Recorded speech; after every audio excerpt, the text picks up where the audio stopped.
you look at Ryan, I don't think the sophomore slump is going to hit him. But if you could provide a reason from your own viewpoint, I mean, why do you think a sophomore slump doesn't hit Hollywood here?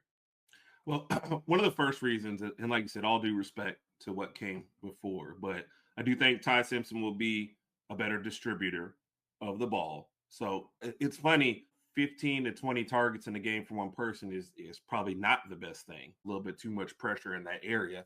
I don't think you'll see that again. Less pressure on him. Let's be honest, last year he didn't always run the greatest routes.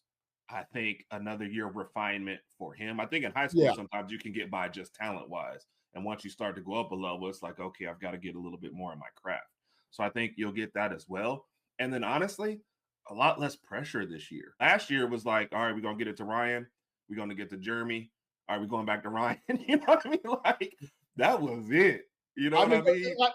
Like it was literally a two-man show, Herb. It was like, all right, Jern. Okay, Ryan, you're next.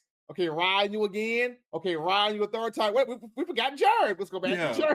Like, you know what I mean? It was literally those two. But now that you have, as you mentioned, now that you have a Rico Scott, okay. Now that you have a Latia Brooks, okay. Now that you have other guys you can depend on, and Isaiah Horton too. So now that you have these guys you can depend on more, yes, this opens more for Ryan because now opposition is saying we can't key in on just two.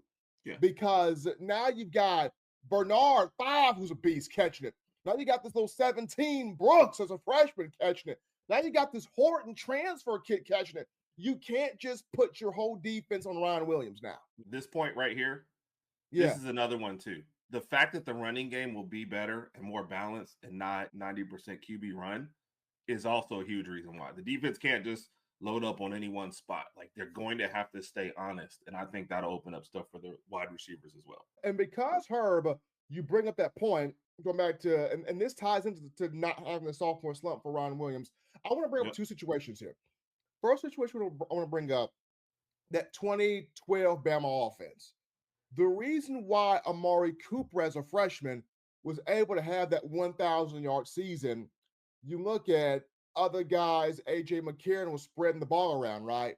He was spreading the ball to Kevin Norwood. He was spreading the ball to Kenny Bell. He was spreading the ball to DeAndrew White, other guys. But then you look at who your two running backs were. Eddie Lacy and T.J. Yeldon were both 1,000-yard backs that year. It was crazy. That was the reason why you had that success there for Amari Cooper.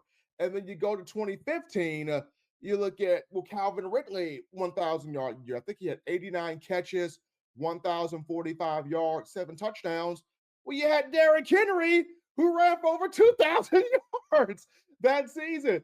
That took so much off Calvin.